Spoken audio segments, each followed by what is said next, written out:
succès mitigé de sa carrière musicale le poussa à se réorienter vers l'écriture. Il devint journaliste, scénarisa des bandes dessinées, écrivit des fictions radiophoniques. Depuis 2006, il est également scénariste de dessins animés. Il a collaboré à l'écriture de séries destinées à la télévision, attention, Petit Vampire, Les Dragons, qui adaptait à la télévision sa bande dessinée Petit Vampire, et il ne voulait pas du tout travailler avec des scénaristes d'animation. Voilà, il travaillait avec des gens bien, des auteurs, machin. Donc, et il m'a proposé de travailler sur cette série, et voilà.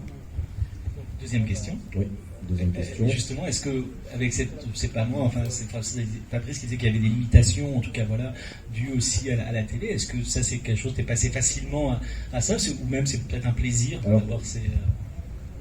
Déjà, bon, au tout départ, donc il y a très longtemps, c'était très facile d'écrire pour l'animation, pour les séries télé. C'est-à-dire qu'on faisait un résumé de notre histoire, un pitch, en une demi-page.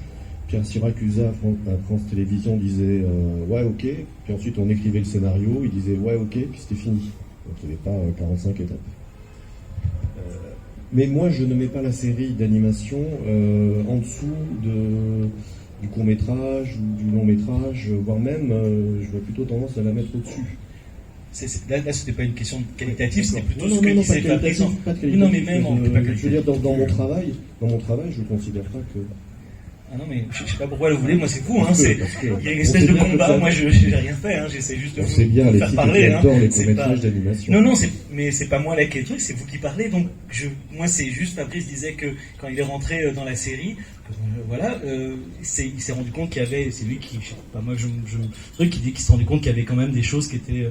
qui étaient dans des cases, en tout cas il fallait rentrer un peu plus, et je me demandais juste si par rapport à... Après dites-moi, hein, si j'ai tort, il n'y a aucun problème. Oui, il y a des cases, de toute façon il y a toujours des contraintes, quand on écrit, il y a des contraintes, même quand on écrit un livre, il faut trouver un éditeur, quand on écrit un court-métrage, il faut trouver un producteur, et une série, il faut la valider. Alors pour préciser ce que je disais, c'était pas qualitatif, contrairement à ce que tu as peut-être compris. Quand je dis que c'était, il y avait un cadre, c'est que l'évidence d'une série, c'est qu'on prend, surtout sur les séries à épisodes bouclés, c'est à chaque épisode, on prend le personnage tel qu'on l'a quitté à l'épisode précédent, et à chaque fin d'épisode, on le récupère tel qu'on l'a pris au départ aussi. Donc les personnages n'évoluent pas beaucoup. Et chaque épisode d'une série, par essence, puisque c'est une série, sont les mêmes. On ne peut pas réinventer un univers comme on peut le faire à chaque fois dans un court-métrage. C'est en ça que je dis que le cadre est forcément plus étroit, parce que si on raconte l'histoire de la famille Trucmuche, on va raconter la famille Trucmuche, mais on n'aura pas le loisir de développer les voisins, les antagonistes. Je sais pas, on demande plus des choses sur tel sujet ou tel oui, sujet. Au niveau des thématiques, je reprends l'exemple des grandes vacances. Effectivement, ce qui est sur la vision des enfants pendant la Seconde Guerre mondiale, c'est quelque chose de nouveau. La série que développe Jean aujourd'hui sur la guerre d'Algérie, c'est évident que c'est nouveau et que d'ailleurs c'est pas facile à financer. C'est des thèmes, voilà. Après, il y a, j'en ai plein d'autres en tête, mais les choses qu'on développe aujourd'hui et qu'on n'aurait pas développées avant. Après, quand c'est pour les petits, c'est pas forcément des thèmes, c'est plutôt souvent des adaptations, des livres auxquels on n'aurait pas pensé. Je pense à Toby Lowness ou La rivière à l'envers, qui il y a peut-être 10 ans, on n'aurait pas eu envie de le développer, et aujourd'hui, on les développe. Et il y a une, je sais pas vous m'entendez, je pense que c'est bon, il y a une réalisatrice japonaise qui s'appelle Haruna Kishi, qui a fait une très belle série qui s'appelle Miru Miru, et qui disait que c'était compliqué des fois parce que son personnage ne parle pas. Vous voulez m'entendre? Non, je pense. Oui. Bon, alors. Le meilleur producteur TV animation qui a été le vol ultime, parce que j'avais fait juste une collection sur les portraits de voyage de Bastien Dubois. J'ai eu le prix, donc sur scène j'ai prié instamment, parce qu'il y avait France 4 que France Télévisions trouve davantage de séries ado-adultes. Ça n'a pas été vraiment écouté, et d'ailleurs il y a eu une expérience très intéressante, c'est Last Man qui exceptionnellement avait été financé parce qu'il y avait vaguement un peu d'argent pour développer les séries ado-adultes sur France 4.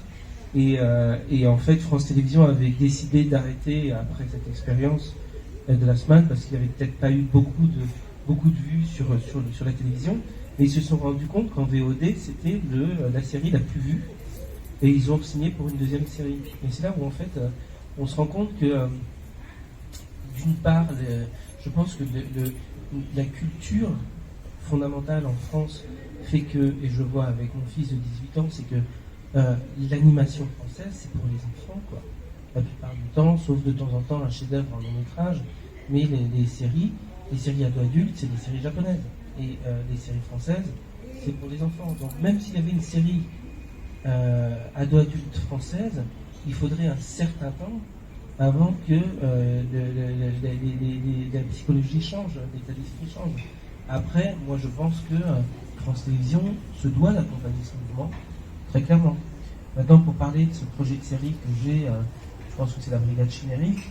La Brigade Chimérique, je ne pense absolument pas à l'envoyer à des chaînes françaises. La stratégie, c'est de l'envoyer à des chaînes, à des plateformes, parce que même sur la plateforme française qui s'appelle Salto, c'est aussi un bordel administratif, on ne sait pas qui fait quoi, on n'a pas de nom, alors que par exemple Netflix, là, mardi, va rencontrer tous les producteurs français du syndicat des producteurs indépendants en ordre de marche avec la team de Netflix France. Donc il y a les noms, il y a les numéros des adresses e-mail, ils vont nous expliquer ce qu'ils veulent et puis ils vont tout recevoir.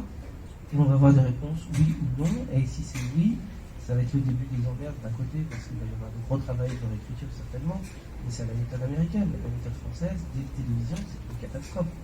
Avoir des retours, on sait même que France Télévisions par exemple, quand France Télévisions pense que Canal+ peut être intéressé par un projet, ils nous disent ah j'aime beaucoup le projet, ils le font un peu mariner pour bloquer la signature du producteur avec Canal+, le temps de voir si éventuellement ils vont rentrer un peu dans le projet, le développer un peu, voir s'il est intéressant, voir s'il y a de la place, mais ils s'arrangent pour le bloquer un peu. Donc je ne trouve pas ça du tout constructif pour les auteurs, pour les producteurs.